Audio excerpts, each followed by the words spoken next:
Pongo a grabar. Bueno, hoy es jueves 14 de octubre de 2021, son las 5:05 de la tarde. En esta sana costumbre que tenemos de generar eventos académicos de primer nivel, hoy nos acompaña el doctor Emilio Romualdi, es juez de Tribunal de Trabajo en San Isidro.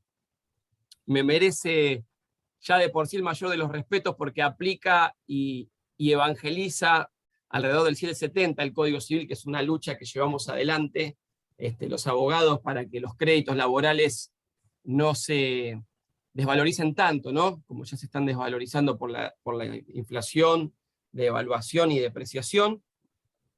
Y además, junto con la doctora Clarisa de Arce, que ahora lo va a presentar formalmente, tenemos el gusto y el honor de compartir el cuerpo docente de las diplomaturas que se dictan en la Universidad Católica de La Plata, sobre extinciones laborales y otros temas, a los cuales, por supuesto, a todos los colegas que aquí se presentan, invitamos a participar en las próximas ediciones.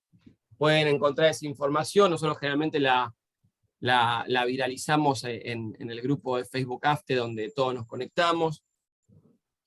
Y bueno, sin más preámbulos, le doy la palabra a Clarisa para que le haga una breve presentación al doctor Romualdi y ya arranque con el tema que nos ocupa hoy, que es el daño extrapatrimonial en la extinción del contrato de trabajo. Bueno, ¿qué tal? Gracias, Nahuel. Buenas tardes, doctor Romualdi, y un saludo general para todos los asistentes al evento de hoy.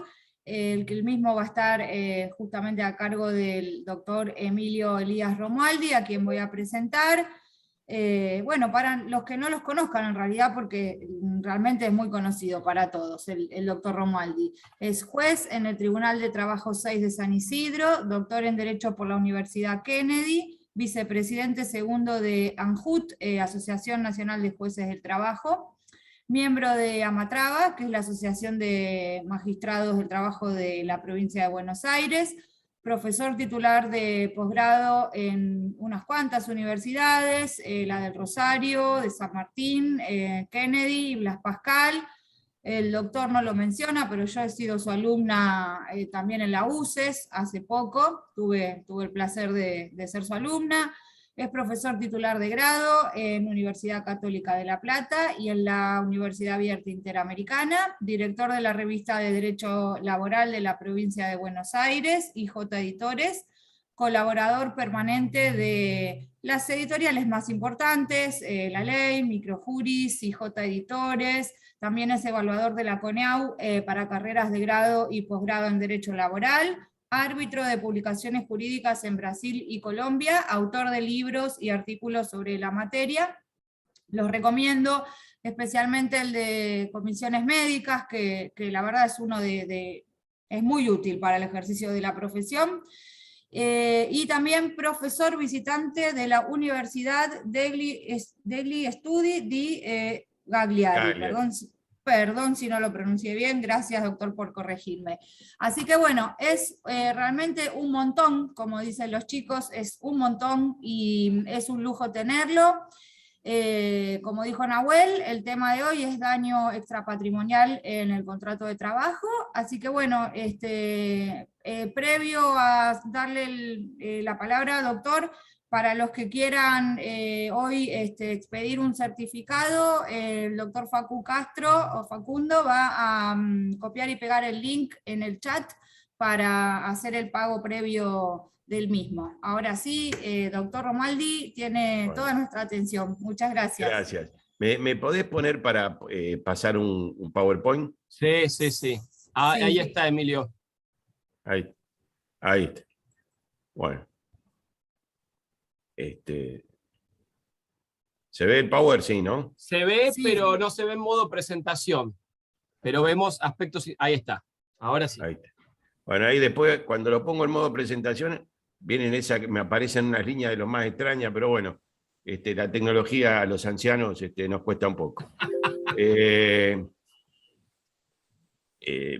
Bueno, esta es una charla que yo ya tengo preparada y ya que está, una vez más le hago un recuerdo y un homenaje a un amigo, un hermano de la vida, que era juez en Villa María, el doctor Samuel, que tiene un trabajo extraordinario sobre el tema de daño moral publicado en Astrea, que fue su tesis doctoral. Yo fui evaluador de esa tesis doctoral y realmente lo hice sudar sangre, pobre tipo. Él me decía, yo creí que eras amigo mío. Después se dio cuenta que, porque era amigo, le exigí el máximo de lo posible. A ver, me gustaría hacer una introducción con un tema que me parece que siempre tenemos que tener en cuenta. A veces los abogados le damos a la norma jurídica una entidad que la norma jurídica no tiene. Es como que las normas existieran en algún lado. Y en el único lugar que existen las normas es en la voluntad nuestra. Es decir, las normas son, aún desde el positivismo más clásico de Kelsen, que dice que la fuente de la imputación es el puro deber ser, ese puro deber ser es propio de la voluntad humana. O algo muy interesante que dice Harari, que es un antropólogo, no es un abogado, que sostiene que la norma jurídica es una abstracción inclusiva. Es decir, ¿qué es lo que permite la norma jurídica?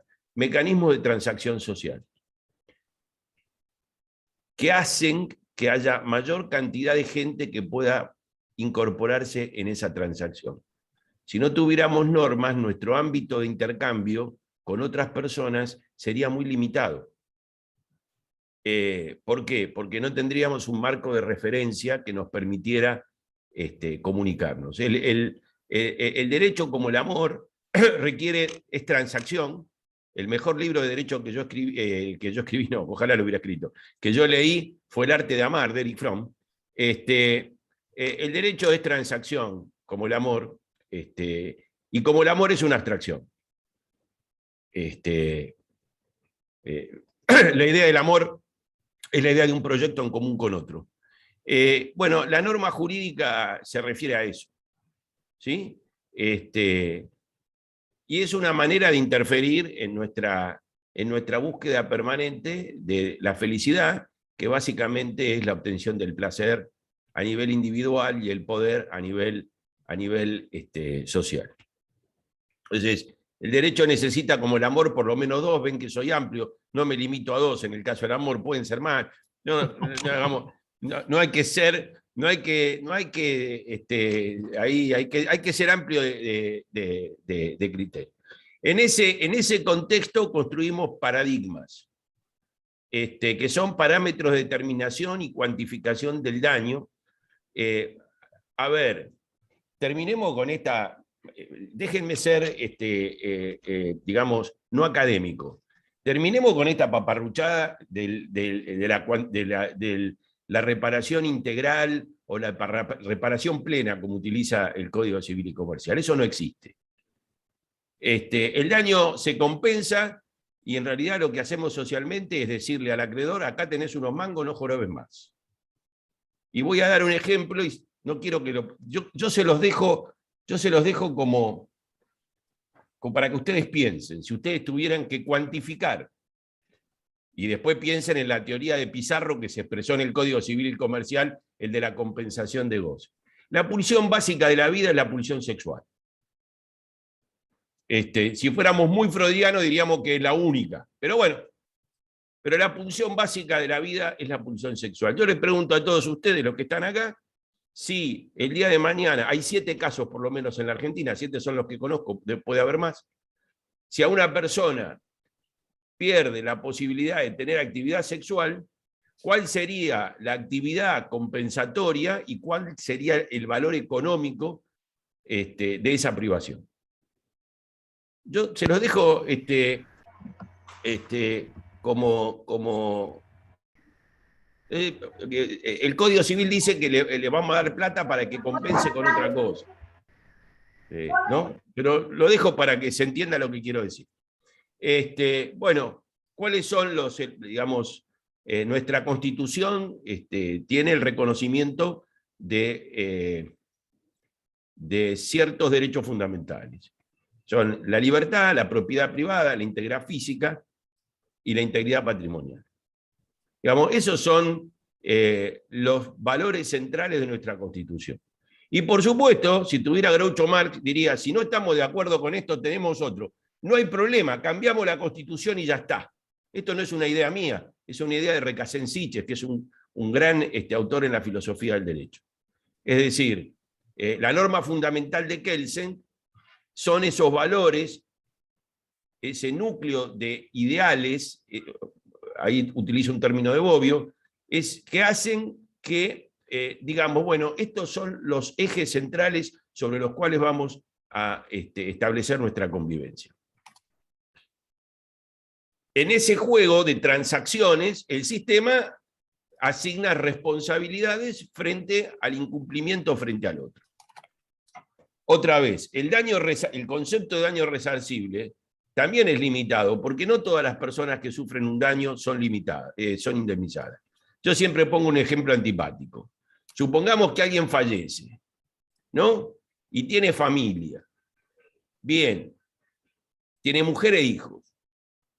Los padres, en principio, hay algunos fallos, los padres no van a cobrar ninguna indemnización si le sobreviven al hijo, y no hay mayor pérdida que puede tener una persona que un hijo. Y el amante o la amante, no importa quién, también sufre un daño. Sufre un daño emocional y sufre un daño económico, tal vez. Y no va a ser reparada. Es decir, no todas las personas que sufren un daño son reparadas, sino las que el sistema legal reconoce como acreedoras a una compensación económica. De esta manera, el legislador, a través de la ley, establece cargas a partir de presupuestos fácticos donde distribuye las obligaciones y derechos y las obligaciones de reparar. Por lo tanto, el sujeto solo responde porque la ley lo obliga y en los términos que la ley establece. Esa es la fuente y digamos, porque aún en el contrato responde en la medida en que el sistema normativo lo obliga a responder dentro de los marcos normativos. La ley es siempre la que establece la distribución final de las responsabilidades de las cargas. Y acá cito dos autores clásicos, en realidad son tres, porque Casó y Trigo Represa son dos personas, Bustamante y Alsina. Cuando de responsabilidad se habla, se hace referencia no a una idea autónoma primaria, sino a un término complementario de una noción previa más profunda, el deber o la obligación. El deber de responder significa dar cuenta de otro del daño que se le ha causado, en el término de las normas que establecen esa obligación. Si no hay norma que establezca la obligación, siempre hay una norma general, ninguna conducta humana que esté no alcanzada por la norma jurídica, las lagunas jurídicas no existen, porque siempre existen parámetros generales a partir del cual yo puedo establecer o distribuir las responsabilidades.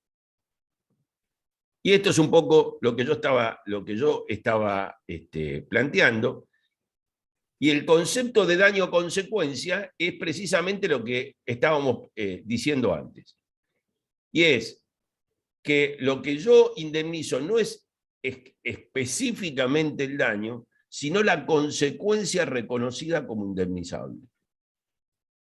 Yo no sufro todo el daño, sino que sufro, digamos, no me van a reparar todo el daño, sino que me van a reparar las consecuencias del daño en el marco de el concepto de daño indemnizable. Y ahí una observación. La Corte Federal, en Aróstegui, toma un concepto de la Corte Interamericana de Derechos Humanos cuando habla de la afectación al proyecto existencial. El querido legislador, siempre limitado, creyó que el daño al proyecto de vida, o el daño existencial, era una consecuencia causal indemnizable. Y eso no es, en el parámetro de la Corte Interamericana de Derechos Humanos, no es el parámetro indemnizable, no es una relación causal indemnizable, sino que es el parámetro para fijar la indemnización. Y permítanme, porque hace a la idea de los daños, digamos, fijados con cuantificación del Código Civil y Comercial, que es la idea de este conversatorio que tengamos esta tarde. ¿Qué significa la afectación al proyecto de vida, la afectación al proyecto existencial? La afectación a la libertad de elegir. Por eso, no es la reparación, no es exclusivamente patrimonial, o no solamente de las consecuencias patrimoniales, aunque yo las cuantifique patrimonialmente, sino que lo que vamos a reparar, según la Corte Interamericana de Derechos Humanos, y que recoge nuestra Corte Federal, es la libertad del sujeto en su capacidad o en su posibilidad de elegir entre las opciones contingentes que le da la vida. Es decir, es un concepto mucho más amplio que el a veces exiguo concepto o la exigua visión restrictiva en el mundo del derecho del trabajo, que siempre o casi siempre liga la reparación al ingreso patrimonial del trabajador con su salario. Y voy a decir algo que vengo sosteniendo desde hace mucho tiempo. No hay nada más injusto, si es que la justicia existe. No hay nada más retrógrado, no hay nada más regresivo que fijar la indemnización en base al salario. Porque el que menos gana, menos percibe. Y como decía un expresidente de la República Argentina ya fallecido, ¿de dónde han sacado eso? El que menos gana muchas veces tiene una consecuencia mucho más grave que el que más gana. ¿Por qué? Porque la imposibilidad física afecta su proyecto de vida mucho más que lo puede afectar una persona con un alto nivel de ingreso patrimonial. Es más, una persona con un alto nivel de ingreso patrimonial, habrá muchos aspectos de su proyecto existencial que ni siquiera se van a ver afectados. Sufre mucho más el daño físico el que va arriba del querido Bondi que el que va con chofer o en el futuro con auto autónomo. Estamos a 10 años del auto autónomo. Donde nos subimos y el auto nos lleva. La tecnología está, el 5G está, 10 años. Entonces, cuando la Corte toma la Corte Interamericana, digamos, está tomando un criterio o una visión de reparación del daño muy amplio. Que por supuesto, volvemos, con todas las limitaciones de antes, al amante o la amante le afectaron el proyecto de vida, por supuesto, no va a ser reparada.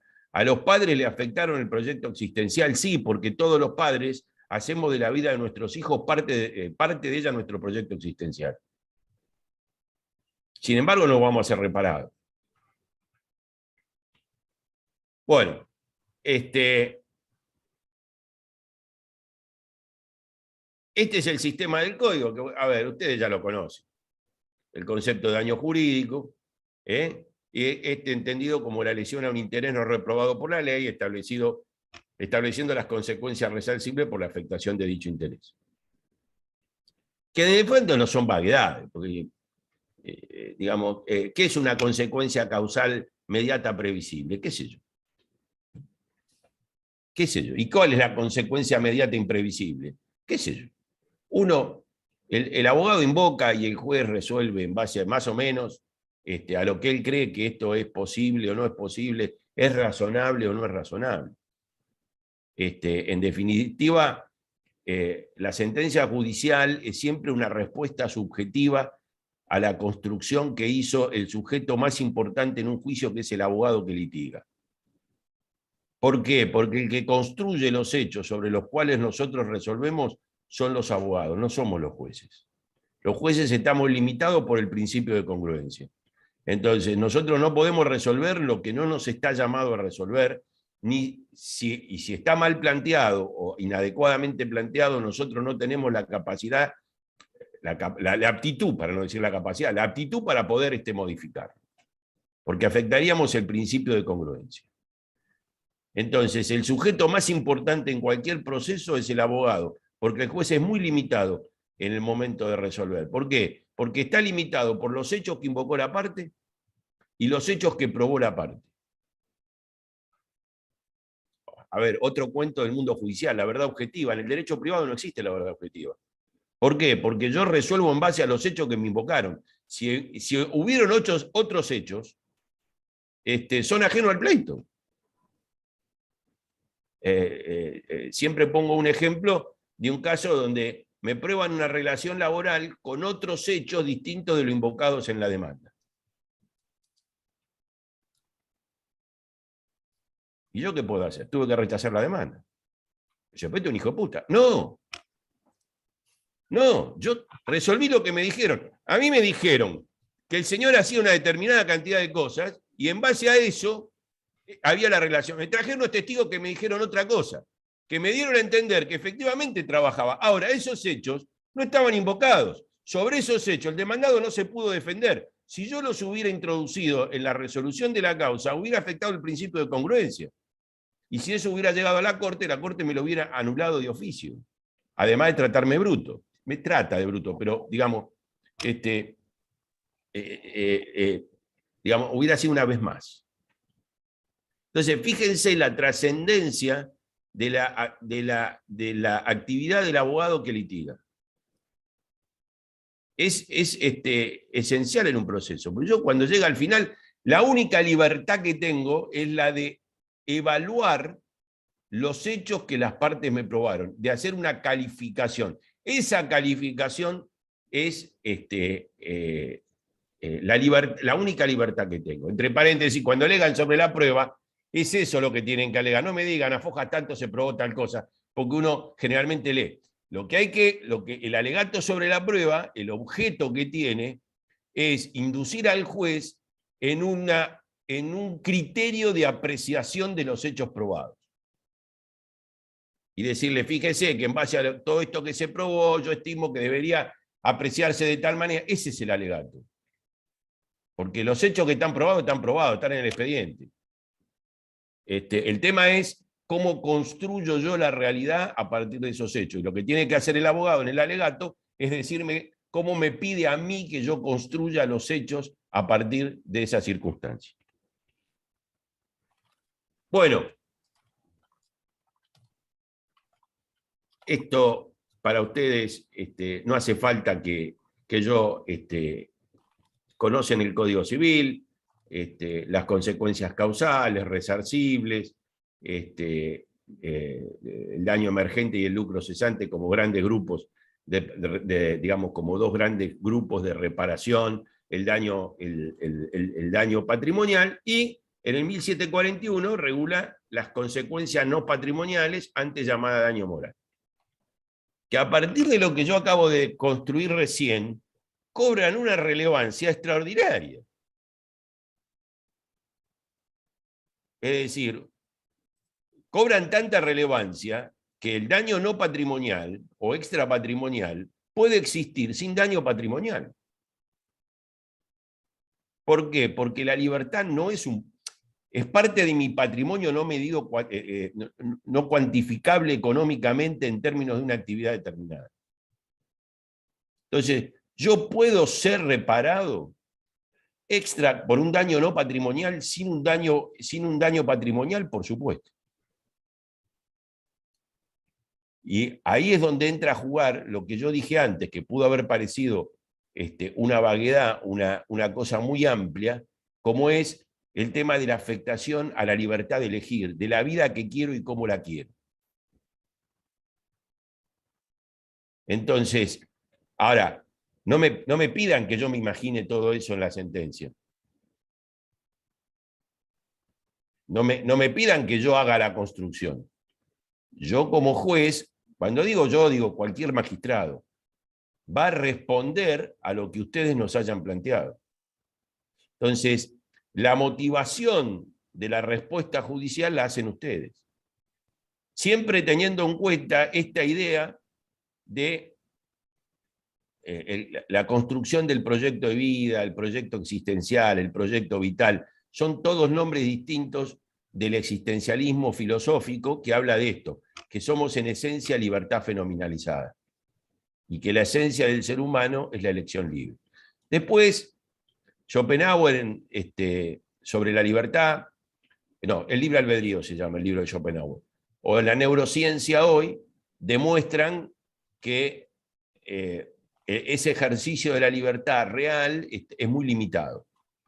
Pero yo creo que ejerzo la libertad, pero ese es otro problema, que ahora, ¿sí?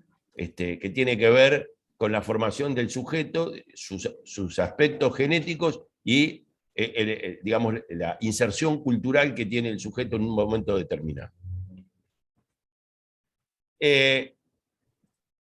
Esto es un poco lo que ya me anticipé, no seguí en nada, se darán cuenta el PowerPoint. Lo que estaba diciendo antes en cuanto al concepto de plenitud jurídica que no existe. A ver, le vamos a reparar el daño no patrimonial a un padre que perdió un hijo. No me jodan. Yo tuve un caso en el tribunal que uno con el tiempo se va inmunizando, pero es un caso que me conmovió mucho porque era un muchacho de 29 años que al tercer o cuarto día de trabajar en una panadería muere porque hay una descarga eléctrica en la pared.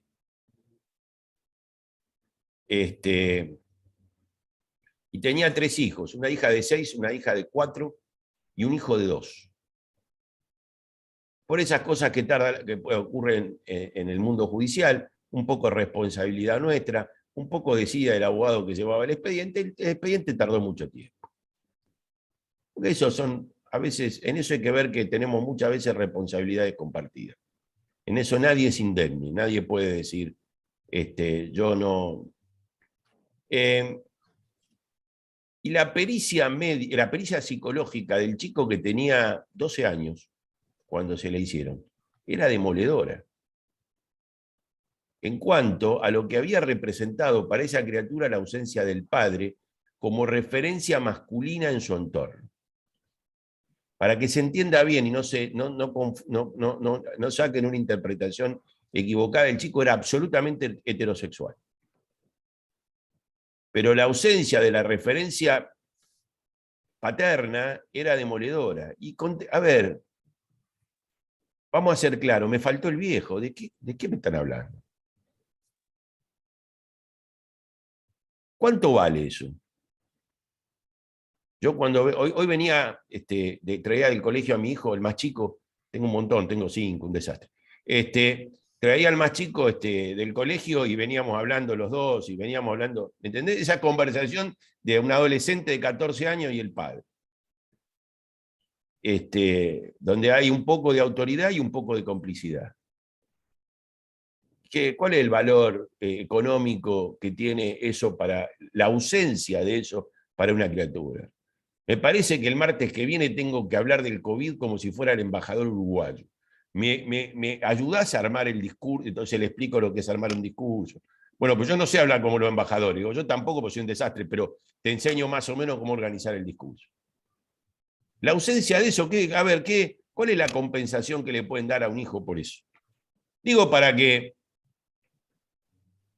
digamos, estamos hablando en un ámbito entre profesionales, desmistifiquemos lo que escribimos. Después hacemos la novela, se nos cae una lágrima por lo que construimos. Está bien, pero... Bien, y luego sí, un tema que el 1746, que establece un módulo de cuantificación. Esto es una maravilla del legislador porque este es un artículo que no dice nada. Porque habla de establecer un capital cuyo mecanismo de cálculo que invertido en alguna actividad productiva permita al damnificado obtener mensualmente una cantidad equivalente a los ingresos frustrados por el hecho. Esto y la nada es lo mismo. O sea, si iban a tener un sistema de cuantificación legal del daño, estableciendo la fórmula, lo hubieran hecho y ya está. Pero esto es la nada, porque, a ver, ¿cómo construyo yo la fórmula polinómica? Es como se me canta. Entonces puedo usar la fórmula Chiarri, la fórmula Marshall, la fórmula Aguirre, la fórmula Méndez, la fórmula Boto, o en criollo, la que se me cante. El punto por incapacidad. El punto por incapacidad en dólares. ¿Y cuál es el valor de la muerte? ¿Qué sé yo cuál es el valor de la muerte? ¿Y cuál es el valor de la incapacidad absoluta? Y otra vez, qué sé yo, le pongo un número y a partir de ahí construyo.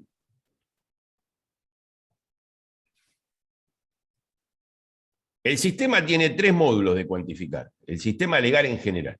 ¿Sí? El denominado punto por incapacidad, los módulos de base financiera y el sistema que utiliza la Corte Interamericana de Derechos Humanos, que establece, justifica un número, pero el número no justifica. ¿Me explico?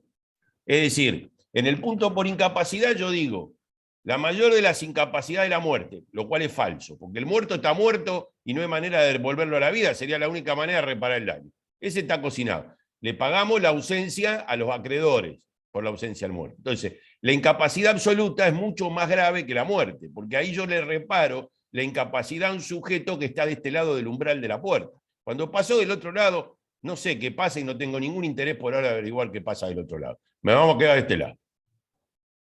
Entonces, la mayor incapacidad no es la muerte. La mayor de las incapacidades es incapacidad absoluta. Entonces, bueno, ¿cuánto le pongo a eso?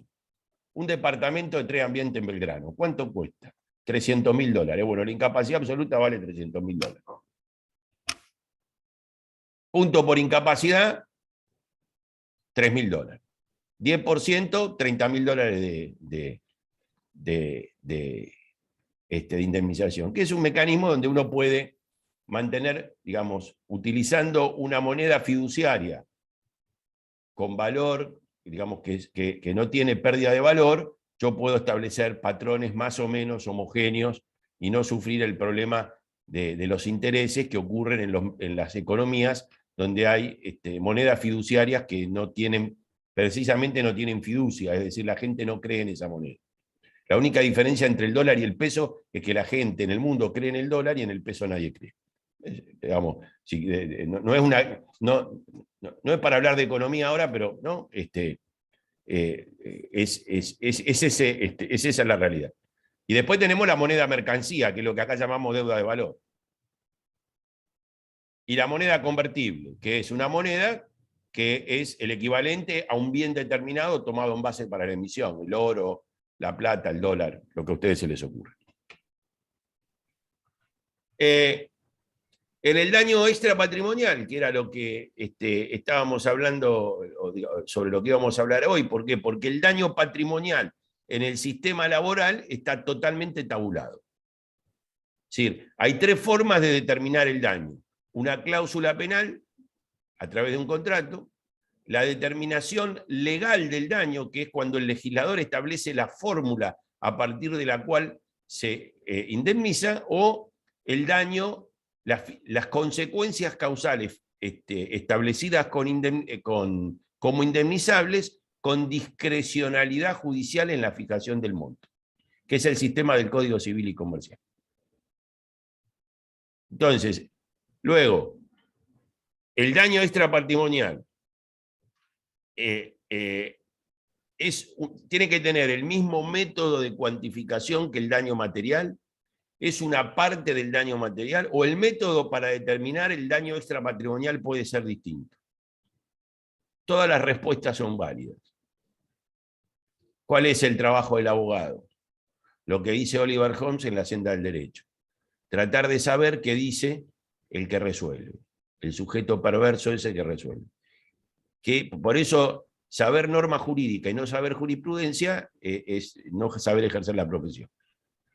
Porque lo que yo tengo que hacer como profesional, estoy repitiendo a Oliver Holmes en La Senda del Derecho, es que no fue un libro, fue una conferencia en una colación de grado que él dio en Harvard. Es la previsión de lo que va a resolver, de lo que podría resolver el sujeto si yo llevara, digamos, el conflicto, si yo llevara esto a juicio. ¿Y eso quién es? Y es el juez. Y en última instancia, miro que dice el Tribunal Superior. En eso, por ejemplo, la provincia de Buenos Aires tiene una gran cosa, que no tiene dispersión. ¿Por qué? Porque yo tengo la doctrina legal de la Corte. Entonces al abogado le puede caer bien o mal. A mí hay muchas cosas que dice la Corte que no estoy de acuerdo, pero me dice qué hacer y eso le da al abogado una información útil y determinante para su actuación profesional. Y él decide si va a tratar de modificarla, si no va a tratar de modificarla. Él toma la decisión, pero la decisión en base a un dato concreto y es saber qué dice la doctrina legal de la Corte. Que puede variar, ¿no? La Corte acaba de sacar 2 fallos con el IBM, digamos, donde aplicó un criterio similar a Bisotti para un salario semi-actualizado, cuando anteriormente decía que el criterio no era aplicable. O sea, los tribunales o los tribunales superiores pueden cambiar sus criterios. Bueno, entonces, ¿qué es el daño moral o el daño extrapatrimonial? Es una modificación disvaliosa del espíritu en el desenvolvimiento de su capacidad de entender, querer o sentir, que se traduce en un modo de estar de la persona diferente de aquel en que se encontraba antes del hecho, como consecuencia de y anímicamente personal. Cuidado, no es el daño psicológico. El daño psicológico integra la unidad psicofísica del sujeto. El daño moral es otra cosa, es lo que excede el daño psicológico. Es decir, es la perturbación anímica que puede ser la consecuencia del daño psicológico, pero el daño psicológico tiene una entidad en sí misma en la reparación y el daño moral tiene una reparación, o el daño extrapatrimonial. Además, puedo no tener daño psicológico y puedo tener daño moral, y el derecho laboral es el ejemplo más claro de eso. Porque me anticipo a decir, en el acto de digamos, el reparar como daño extrapatrimonial un despido discriminatorio, el despido discriminatorio puede no haberle producido un daño psicológico a la persona, pero le produjo una perturbación anímica. Los actos de acoso, el mobbing, le pudieron no haber producido un daño psicológico, sí, pero pudieron no haberlo producido, pero sí le produjo una perturbación anímica. Entonces, eso tiene que ser objeto de reparación, con independencia de la existencia o no del daño psicológico. Bueno, esto es lo del daño físico, una modificación a la alteración. Después se los paso el PowerPoint y les queda para, digamos, como referencia de lo que vine diciendo. ¿Ven? ¿Ven? El daño moral supone la privación o disminución de aquellos bienes que tienen un valor en la vida del hombre y que son la paz, la tranquilidad del espíritu, la libertad individual, el honor, ¿no? Lo que reconocía en 1078 en su anterior redacción, en el viejo código. Yo voy a aclarar, bueno, tengo un amigo en Roma que es profesor titular de la Sapienza, y nosotros todos los fines de semana no hablamos de derecho, hablamos de fútbol.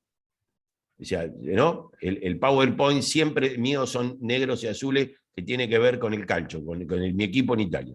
Si no, son verde y blanco, que tiene que ver con mi equipo en Argentina, que es el querido Ferrocarril Oeste. Por eso no nombro al autor del Código Civil, porque yo puedo decir carajo, pero yo no voy a decir ese nombre porque es una mala palabra, ¿no?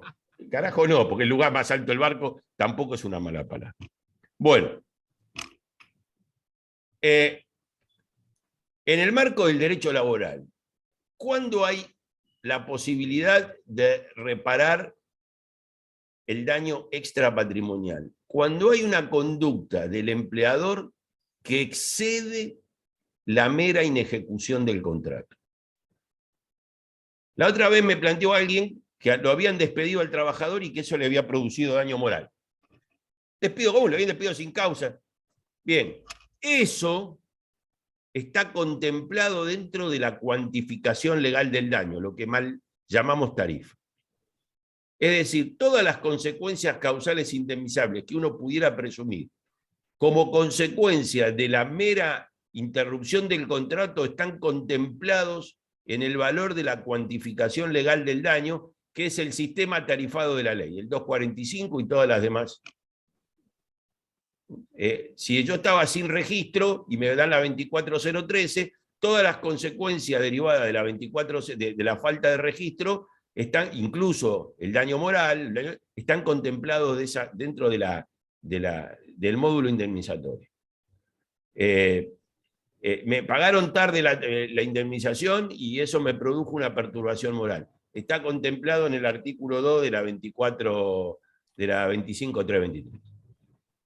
Es decir, está todo tabulado o contemplado dentro de el módulo de cuantificación. ¿Qué es el daño moral que yo puedo reclamar cuando hay una conducta que excede el marco de la mera inejecución del contrato? Entonces, para no aburrirlos, vamos a los casos. Emilio, Sí. acá justamente me quedé pensando con esto, porque por ahí escuchaba, y justo tiene que ver con lo práctico, y tal vez lo respondas ahora cuando es los casos prácticos. Hay quienes decían que el daño extrapatrimonial procedía exclusivamente cuando había un accionar ilícito de parte del empleador, y vos estás Claro. diciendo algo similar, pero no igual. Así que con... A ver, un acto, claro, pero la ilicitud en el marco que excede la mera inejecución del contrato. Porque ahí vos podrías hacer una distinción entre ilícito y antijurídico. Entonces vos podrías decir que la interrupción anticipada del contrato es un acto antijurídico no ilícito. Digamos, después está el tema del significado de la palabra y cuál es el significado que le asignamos a cada palabra, ¿no? En la filosofía del lenguaje se discute en el mundo jurídico, y no está resuelto el tema, sobre la naturaleza de los términos del mundo jurídico, si son científicos, si son vulgares, y por lo tanto, cuáles son digamos, si al término hay que asignarle un sentido, a la palabra hay que asignarle un sentido técnico unívoco o no. Gran discusión entre los positivistas clásicos, que creen, porque vienen del Círculo de Viena, creen en la asignación única del término, o los que pertenecen a la escuela analítica del derecho, que pertenecen a la filosofía analítica, que entienden que hay que utilizar el lenguaje vulgar y que como tal, voy a utilizar una frase que usan ellos mucho, la textura del lenguaje es abierta y permite amplia interpretación sobre lo que se quiere decir. Ahora, tu apreciación podría ser esta distinción entre lo antijurídico, ¿por qué es antijurídico? Porque yo no cumplo con mi obligación de extender el contrato en el plazo que previmos al momento de celebrarlo. Entonces yo cometo una acción antijurídica, pero no es ilícita, porque lo puedo hacer. No está prohibido hacerlo, en la medida en que yo pague las consecuencias de eso. Bien, la ilicitud tiene que ver con una conducta reprochable que excede el marco de la mera ejecución. Ahí yo no hago algo antijurídico, algo mucho más. Discriminar es un acto ilícito, es un acto reprobable desde todo punto de vista. Yo no puedo discriminar, no solo en el ámbito del trabajo, no puedo discriminar, porque eso va en contra de los valores esenciales de la convivencia. Digamos, nos guste o no nos guste, si no la cambiamos, ya lo dije. Nuestra constitución es una constitución burguesa que se basa en el principio de libertad, igualdad y fraternidad. La discriminación afecta a la fraternidad. Y afecta el sentirme igual al otro y no ser diferente al otro. Por supuesto que hay muchas formas de discriminar.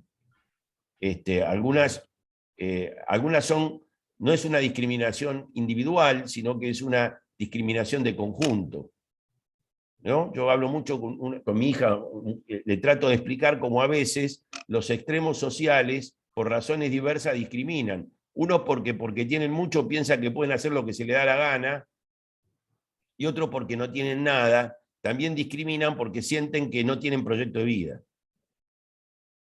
Y, digamos, ¿en qué se refleja uno y el otro? Que no me importa el otro. Porque la discriminación implica que el otro no me interesa como ser humano, no lo siento un hermano, porque fraternidad es hermandad, no lo siento como un igual, como parte de mi mismo grupo, con independencia de las diferencias económicas que pudiéramos tener. Que también afecta el principio de igualdad, porque al no ser fraterno no siento al otro igual, ¿no? Después podemos discutir sobre la igualdad, si es cuando hablamos del principio de igualdad, hablamos de la igualdad económica, la igualdad ante la ley, o la igualdad como vinculada con la fraternidad. El otro es igual que yo, con independencia de su condición social, de lo que fuese. El otro es igual que yo, más allá del juego de roles social. Entonces, cuando yo no cumplo el contrato, debo pagar consecuencias por ese incumplimiento.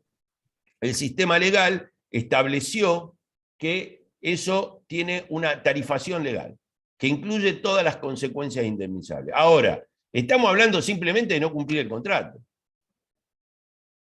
Si yo discrimino, si yo acoso, si yo actúo con el despido represalia, que es el caso típico del artículo 15 de la 24013, ahí hay una consecuencia, ahí hay una conducta que excede la simple no ejecución del contrato. Entonces yo ahí tengo que analizar si mi conducta, que se fue más allá del contrato, resulta imputable en los términos del Código Civil y Comercial. Podrá ser que mi conducta, cuando se exceda, no necesariamente me haga imputable. Lo que yo después tendré que analizar, plantearle al juez, y el juez tendrá que analizar, es si esa conducta resulta imputable o no resulta imputable. Entonces, cuando nosotros hablamos, por eso hablamos yo acá puse a propósito daño extracontractual, porque todos los daños derivados de la inejecución contractual están vinculados, y las consecuencias, digamos, el daño patrimonial está contemplado en la indemnización por despido, o las distintas indemnizaciones que tiene el sistema legal. Por eso, si me permitís, vamos a hacer una salvedad, algo. Por eso creo, y yo he sido parte del error, y he escrito mucho y he hablado mucho, y siendo parte del error, durante muchos años hemos confundido la ley de riesgo con el Código Civil, y lo hace la Corte en Aróstegui, cuando compara las reparaciones de la ley de riesgo con el Código Civil. Está mezclando peras con manzanas, porque la reparación de la ley de riesgo es de la previsión social, que es diferente de la reparación del Código Civil. Entonces, lo que dijo la Corte de Provincia, que se basó en el principio de progresividad, que la opción excluyente iba contra el principio de progresividad, no. La opción excluyente va contra el principio de que si alguien resulta imputable en los términos del Código Civil, no puede existir una norma que lo prive de la imputabilidad por el hecho de que el sistema de previsión social le haya imputado a otro o le haya colocado en otro, que es la aseguradora de riesgo del trabajo, la reparación del daño patrimonial, el daño de inmediación, el daño de emergencia. Entonces, y yo también, que muchas veces me fasciné con Aróstegui, y creo que ahí en Aróstegui, ahora, hoy de puro viejo, digo, me parece que no es así, porque mezclaron peras con manzanas. Es decir, el viejo Código Civil de Dalmacio, hasta ahí llego, el suegro de Sarmiento, vieron que la hija de Dalmacio y Sarmiento, un amor furioso, no del todo regular para la época. Es distinto de la reparación. Lo que pasa es que creo que a todos nos pasó, cuando se pasa de la 9688 a la 24028 a la ley de riesgo, no entendimos que se había hecho otra cosa distinta a la anterior, porque en el régimen anterior había una imputabilidad del empleador, y en la ley de riesgo no hay imputabilidad del empleador. Ahora, si el empleador comete un acto que lo hace imputable en términos del Código Civil, por el hecho de que haya percibido una reparación de la seguridad social, no lo puede eximir de responder. Y es ahí donde entra en conflicto la opción excluyente. Y además, Emilio, discúlpame que te interrumpa, Sí, no, dale. tampoco lo podrías eximir en los términos del 75 de la Ley de Contrato de Trabajo, porque es responsable por la integridad psicofísica.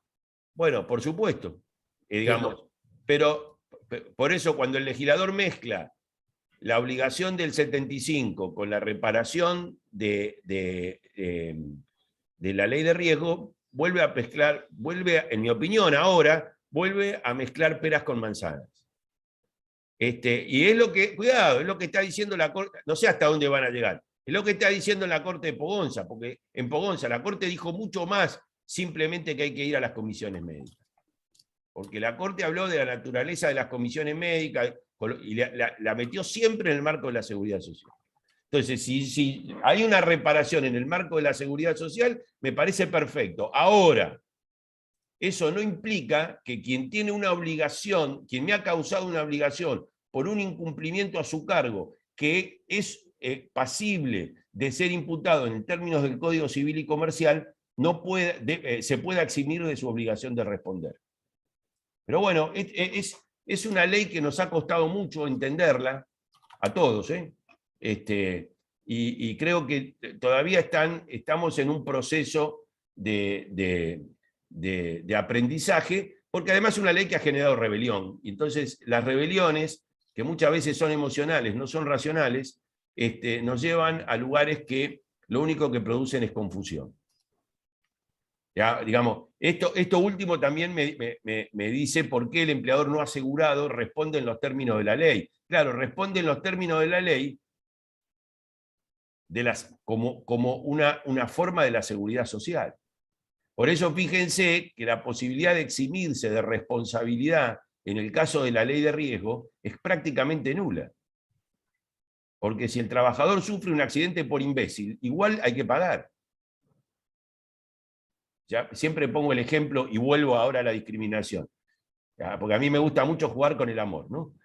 Por eso he tenido más de un matrimonio. Hay amor en el trabajo, y hay uno que está en el primer piso y uno en el segundo. El hombre en el primer piso, la mujer en la planta baja. Los hombres, que solemos ser atropellados, torpes, en un momento de descanso salimos a ver a nuestra mujer. La mujer más, los hombres tipo, somos torpes y atropellados. Y el tipo corre por la escalera y se cae, y se lastima. De puro torpe. Eso al empleador no lo exime de responder. En términos del Código Civil no hay posibilidad de imputación. Porque, digamos, claramente la culpa de la víctima interrumpe el nexo de causa. Imprevisible e irresistible para el empleador. Ahora, en términos de la ley de riesgo hay que pagar. ¿Por qué? Porque son dos sistemas distintos. Pero bueno, lo podemos discutir en otro. Abrí un debate sobre un tema. Por eso la Corte dice hay que responder en los términos del decreto, de las relaciones causales e indemnizables en el marco de la seguridad social. Y si no está ahí adentro, responde el empleador por el Código Civil, ¿no? La verdad que nos metimos en un lío, pero bueno, digamos, es una ley que ha generado mucha reforma, muchas cosas. Pero volvemos a y después abrimos la charla para que intercambiemos opinión. Adelante. Artículo primero, discriminación. Punto primero, discriminación. Miren, no hacía falta el artículo primero de la 23.592, porque si ustedes leen el convenio 158, que creo que no lo tengo acá. No lo tengo acá. Ahí lo busco y lo pongo en el chat. Bueno, el convenio 158, busquen el artículo, no me acuerdo si es el 5 o el 12, uno de los artículos. Yo no soy bueno, no soy memoria. Dice que nunca se puede despedir por determinadas causas. Y aparecen los típicos ejemplos de discriminación: raza, sexo, religión, opinión, el haber hecho un reclamo, todo lo que nosotros utilizamos dentro de la discriminación y el despido de represalia. Dice el convenio 158, no se puede despedir por esto.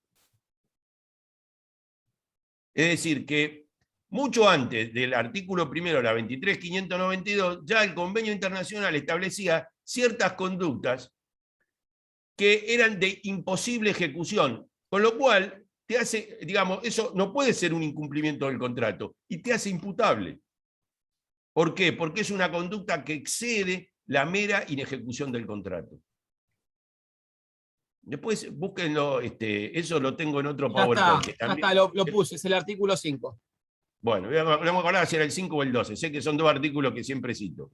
Ahí está, si ustedes lo miran es clarísimo. Fíjense que es un elenco de todas las situaciones que nosotros solemos englobar en la discriminación. Con lo cual, con el convenio internacional, aunque yo no tuviera el artículo primero de la 23.592, como eso no lo pueden hacer, y si yo acredito eso es una conducta que excede la mera inejecución del contrato. Por lo tanto, me habilita a imputar al empleador en el pago de la reparación extrapatrimonial, la perturbación de mi ánimo. Bueno, acá un poco la jurisprudencia. A ver, es muy interesante. Este caso de la Corte de Provincia, que es del 2012, es muy interesante, porque acá la Corte nuestra, mi Tribunal Superior, habló de discriminación y honestamente se equivocó. Hoy esto es un caso de despido represalia. Porque el caso era que se muere el marido de esta mujer, de Carolina, y ella inicia o reclama por el 248, que le correspondía.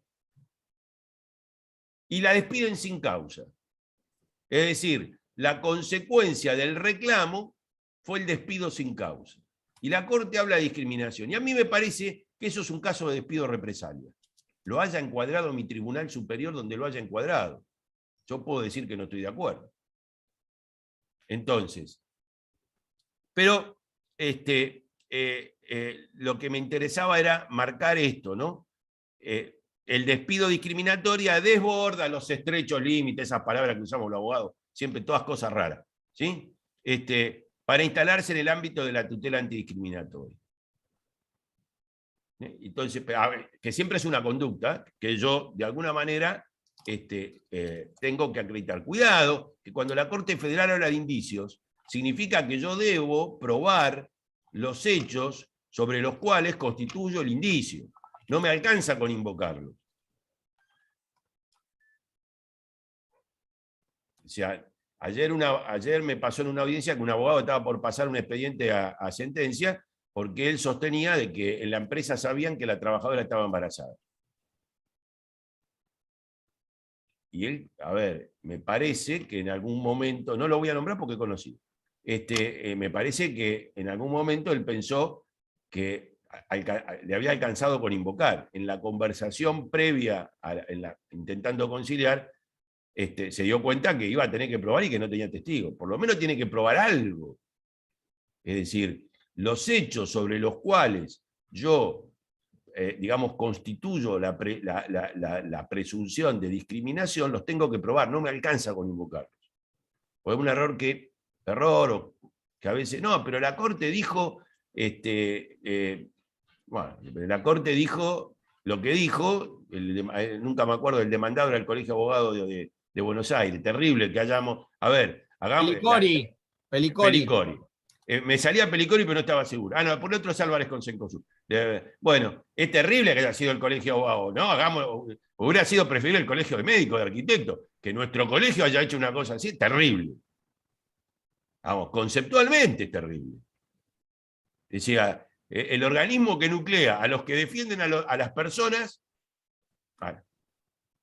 ¿no? Alberdi en El crimen de la guerra dice que el objeto del derecho como último es la protección del individuo contra cualquier atropello.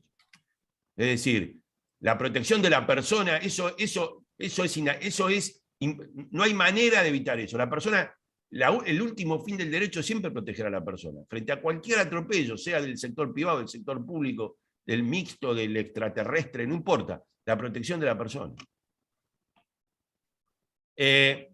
Bueno, y ustedes acá tendrán algunos, tienen algunos casos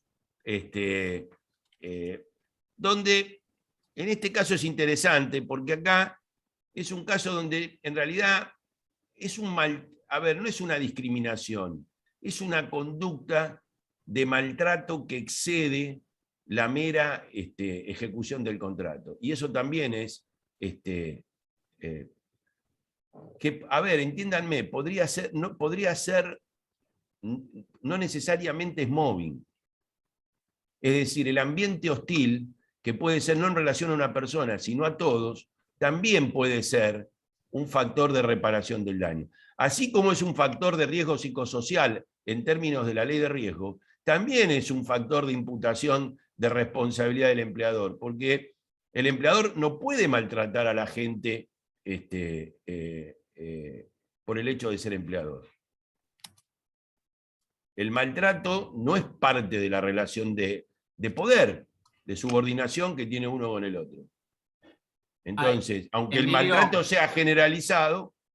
Sí. Emilio, ahí, vos sabés que cuando arrancaste la charla, hablaste de que era injusto indemnizar en base al salario, y el caso que estás poniendo ahí atrás, el de la persona trans, es Rubí Duarte con Action Line, ese caso es mío. Bueno. Y ahí el reproche que me hice, ya en su momento, es que yo reclamé en base a la postura minoritaria de la Corte en Álvarez con Cencosud, es decir, equiparándolo a 13 salarios. Claro, 13 salarios del 182, si mal no recuerdo, del contrato de trabajo.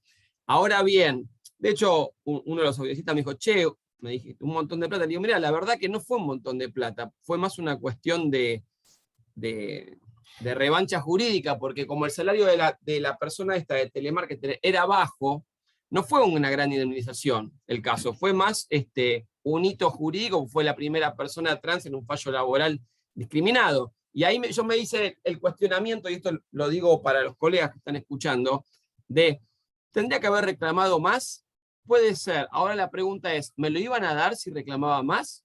Bueno, si hubiera venido a mi tribunal, mi voto lo hubieras tenido, porque yo he tenido casos de discriminación a un club de San Fernando, casi digo que el Club San Fernando, le apliqué 2 casos de 2, me acuerdo que uno fue 80.000 pesos, hoy puede parecer poca plata, pero estoy hablando de 12 años atrás, o 13 años atrás. Sí. Cuando vieron la sentencia pestañearon. Y hace 13 años te alcanzaba casi para 2.206 full.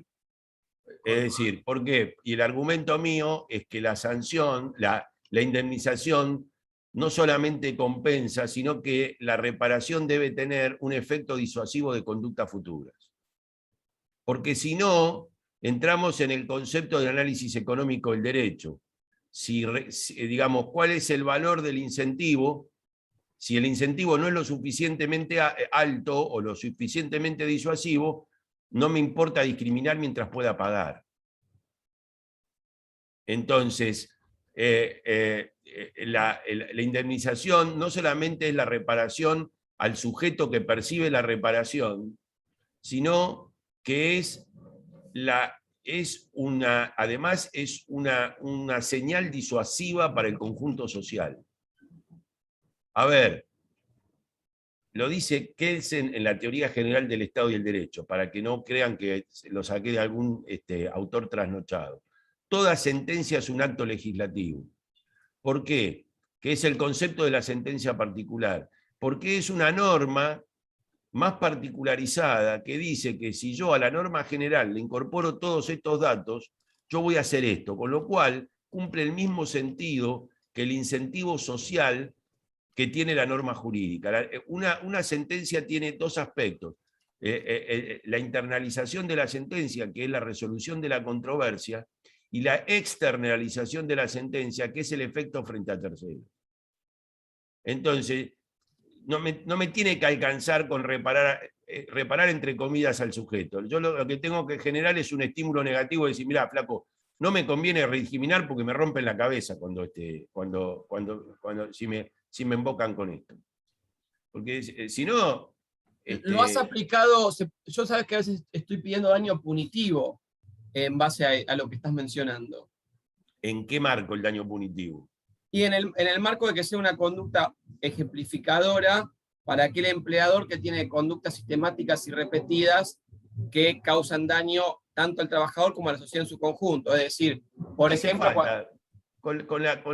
digamos, está bien, hoy está, digamos, es un instituto que se utiliza mucho, vinculado con las relaciones de consumo, pero no hace falta, porque con las normas generales del Código Civil y Comercial te alcanza y te sobra. Cuando uno ve cuando uno estudia teoría y ve la naturaleza compensadora y sancionatoria que tiene toda indemnización, te alcanza. Es decir, lo que pasa es que vos como sujeto que construye la indemnización, tenés que tener en claro eso. Digamos, y el compromiso con hacerlo o no, que eso después está en cada uno. Por eso yo hablé de la individualidad y de que cada uno de nosotros somos sujetos distintos que percibimos la realidad de manera distinta. Aplicar la minoría de Álvarez es una manera automática, entonces en la fábrica hace chorizo. Son 13 salarios.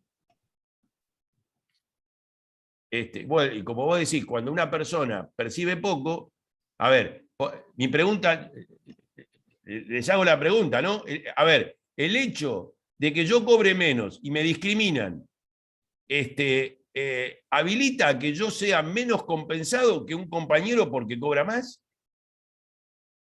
Frente al mismo acto. Si yo como persona soy lo mismo, lo que yo estoy indemnizando o lo que estoy compensando no es mi condición de trabajador, sino mi condición de ser humano, que es una cosa muy distinta. Porque la discriminación lo que hace es afectar a mi condición de persona, mi condición humana, no a mi condición de trabajador. Es mucho más que eso. Y cuidado, porque en un fallo reciente del 2 de septiembre, en un caso civil, la Corte abre la puerta de ir para atrás con esto del trabajador como sujeto preferente de tutela constitucional, frase que a mí me molestaba mucho. ¿Por qué? Porque la persona es persona con independencia de su condición. Entonces lo que tenemos, y tenemos que ser duros en la reparación de los actos ilícitos, como son, nos caen mal, pero como hacen los jueces estadounidenses. Cuando los jueces estadounidenses agarran un ilícito, le parten la cabeza al que comete el ilícito. Estoy hablando de jueces civiles. ¿Por qué? Porque ellos tienen claro lo de la externalización. O sea, no es solamente... Y además, reparo a la persona. A ver, si discriminamos a un ejecutivo de una empresa o discriminamos a un jardinero, ¿cambia algo? A mí como sujeto el hecho de ser... Es más, en la sentencia vuelvo a discriminar, porque al que cobra menos le doy menos porque cobra menos. O sea, lo sigo estratificando socialmente y condenando socialmente por el hecho de no haber tenido la posibilidad de ser mejor. O de haber... La vida es una suma de cosas. Yo llegué a juez de casualidad. Nunca me lo había pensado. No vamos a contar la historia. Bueno. Por supuesto que dije que sí, pero digamos acepté, pero llegué de casualidad. Entonces, no era parte de mi proyecto existencial. Apareció la opción y la tomé, pero eso es otro problema. Entonces, el sujeto debe ser reparado por su condición humana que excede su actividad, que no tiene nada que ver con el ingreso. Es más, es muy probable que sea mucho más perturbador para una persona de una cierta condición cultural no tan sólida como otros, porque digamos, porque él se sienta más cosificado que el otro. A veces el que menos tiene, en términos económicos, sufre más. ¿Por qué? Porque él siente además que él es objeto de discriminación por no tener. Es decir, por ser él como es, por eso puede ser objeto de discriminación. Como puede ser el caso de un trans, como puede ser un caso de lo que... A ver, si yo tengo una persona, digamos, homosexual, con para poner, englobar, ¿no? Para poner las distintas posibilidades dentro de la homosexualidad. A ver, yo lo que estoy afectando es esa persona. Y es más, lo que es objeto de su discriminación es su elección del placer. ¿Vieron cuando yo al principio hablé del placer? ¿Cómo eligió el placer sexual? Porque lo discriminamos por eso, por cómo eligió obtener placer sexual. ¿Y quién carajo tiene el derecho de meterse en la cama del otro? ¿Quién? ¿Quién tiene la autoridad moral? Y ahí tampoco la autoridad moral, porque la autoridad moral es personal. Por eso es el límite más grande que uno tiene. Porque son los límites propios. Por eso la importancia de la escuela que explica Eric Fromm en El miedo a la libertad. Que me fija esos valores inhibitorios de conducta en mi relación social. Emilio, está buenísimo esto, ya la gente se enganchó, vamos casi 1 hora y cuarto, si te parece, bueno, te tiro solamente un par de preguntas. Lo definimos. Discriminación, mobbing, que no es solamente el acoso sexual, ¿sí? Y el despido represalia, que es cuando el trabajador reclama y consecuencia del reclamo no necesariamente tiene que ser digamos, un trabajador activista sindical. Reclama por sus derechos personales y consecuencia de eso es despedido. Sea porque reclamó, a ver, si un jefe o una jefa quiere tener algo con un subordinado, porque eso no es solo cosa de los hombres, ¿no? Las mujeres, a veces hacemos esa... Bien, y el otro no quiere saber nada y lo despide, eso no es discriminación, es represalia de una conducta que excede el marco del contrato de trabajo. Si lo queremos llamar a toda discriminación, dale que va, no hay ningún problema, pero son conductas distintas. Bueno, digamos, por ahí me fui un poco pensé en voz alta con ustedes, porque en un ámbito como este, uno no viene a explicar nada, ni a enseñar nada, ni Galileo decía, ningún hombre le enseña nada a otro, sino que vengo a pensar en voz alta con ustedes, sobre todo en un momento de mi vida, al final de mi carrera judicial, ya me siento libre de decir lo que me parece. Bueno, así que los escucho. Bárbaro, escúchame, te estuvieron escuchando casi 40 personas todo el tiempo, ahora hay 3 menos, pero estuvo 40 todo el tiempo. Entre ellos estaban tus colegas, el doctor Stolarczyk de Quilmes, y de la Justicia Nacional, la doctora Marta Rey y la doctora Andrea Entonces también estuvieron escuchando atentamente. Con Daniel nos peleamos mucho. Bueno, se conocen mucho también. Acá es una pregunta muy interesante el doctor Irale, que dice, ¿cuál sería el medio probatorio más eficaz para probar el daño moral en un despido? ¿Una pericia psicológica o bien la probanza general de los hechos invocados que hacen la configuración del daño moral? Bien, gran discusión con mi amigo Samuel, que él creía que tenía que ser la pericial psicológica, ¿no? Claro. No puedo discutir más con Mario, se lo llevó el COVID. No, el daño moral, a ver, en la cuantificación del daño extrapatrimonial, bueno, matrimonial, un desliz. Volvemos al criterio del derecho romano, donde el método de cuantificación es la acreditación de los hechos. ¿Por qué? Vieron que los jueces utilizamos esos latinismos espantosos, in re ipsa. Porque yo no indemnizo al sujeto, sino que indemnizo a un sujeto ideal. Es decir, el sistema está construido sobre la idea que yo, en esta indemnización, no indemnizo el daño que sufre el sujeto, y esto se enlaza con todo lo que dijimos antes, sino que indemnizo un sujeto ideal, es decir, el hombre promedio en la sociedad. Entonces, ¿qué es lo que tengo que acreditar? Los hechos sobre los cuales el juez tiene que tener por acreditado que una persona media sufriría daño moral. Acá no juega la estructura de la personalidad del sujeto, porque yo indemnizo un sujeto ideal. Entonces, a la pregunta del colega es, debo probar los hechos sobre los cuales yo pretendo constituir la pretensión procesal. Es el juez el que debe considerar si en base a esos hechos existe o no existe daño moral. Con la pericia psicológica voy a probar el daño del sujeto. Entonces voy a probar cuál es el daño psicológico que integra su unidad psicofísica, que es parte del patrimonio, y esto dijimos que es extrapatrimonial, es una indemnización distinta. Bien. No sé si le contesté. Bueno, entendimos bastante, creo.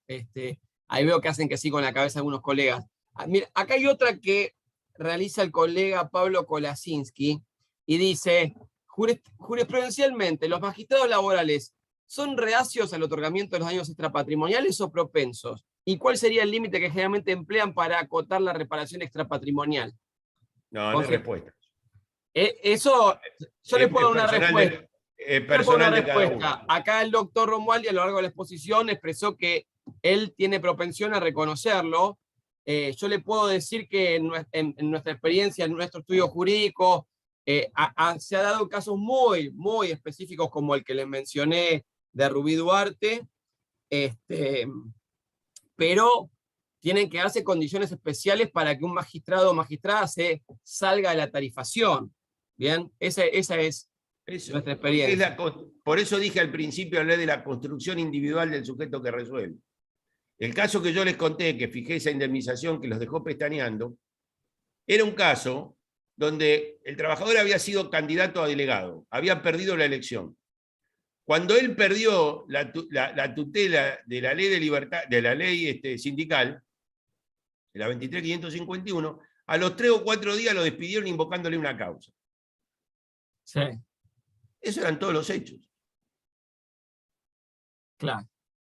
Entonces, más allá después de la contextualización, de que él no pertenecía al grupo que pertenecía al sindicato, pero, digamos, ¿y cuál fue? Es más, recuerdo que el colega que estaba conmigo, que después se jubiló, cuando íbamos entrando, él venía del área sindical, me dijo, acá no hay posibilidad de reparación. si ya terminó y cuando salimos, se había convencido. ¿Por qué? Pero otro colega te puede decir, no, mirá, le venció el plazo de protección y lo despidieron y ya no está alcanzado por nada. ¿Me explico? No hay... No se puede dar una respuesta uniforme para todos los casos. En la Asociación de Jueces Nacionales, que están jueces de todo el país, que tenemos ahí un chat, siempre hay alguien que, che, tengo este problema, ¿qué voy a hacer? Y a veces sobre un mismo problema aparecen 20 criterios distintos. Entonces, depende de cada uno, depende de cómo se sienta o cómo él entienda la función judicial y cómo él entienda el vínculo entre el Código Civil y Comercial y la ley laboral. Bien. Emilio, han quedado ahora ya felicitaciones. Jorge Luengo, excelente, lo felicito. También te felicita brillante, dice el doctor Stolarczyk. Gabriela Ballerini, felicitaciones, doctor Romualdi. Aural, felicitaciones. Eduardo Lantena, brillante clase magistral, doctor Romualdi. Irale agradeció las explicaciones que diste de las preguntas. La doctora Centonce, que es la jueza, dijo gracias, muy interesante. Agustina Elías, un lujo absoluto. Creo que has cumplido con creces con esta exigente audiencia. Así que también Darío Palamara, muy clara la exposición. Te agradecemos nuevamente por haber estado con nosotros. Recordamos que estuviste en un acta en vivo el año pasado, que estuvo muy bueno también. Ahí también el colega Santiago Dillarián, la doctora Marta Carmen Rey, la jueza nacional, muy buena exposición, muy meditada y razonada, me pareció excelente. La doctora Ana Galeán, la doctora Andrea Sosa, del Colegio de San Martín también dice excelente. Así que bueno, me parece que ya vamos cerrando el encuentro de hoy, que fue muy satisfactorio para todos.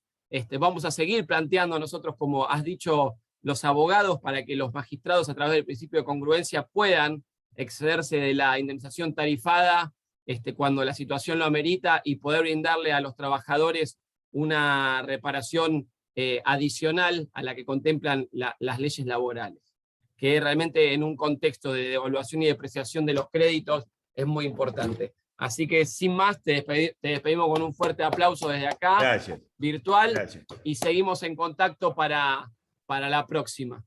Les agradezco mucho. Reflexión final como saludo mío. Sí. Para la profesión, una frase extraordinaria de Martin Heidegger, que no me importa si era nazi, tipo, pensar consuma la esencia del ser.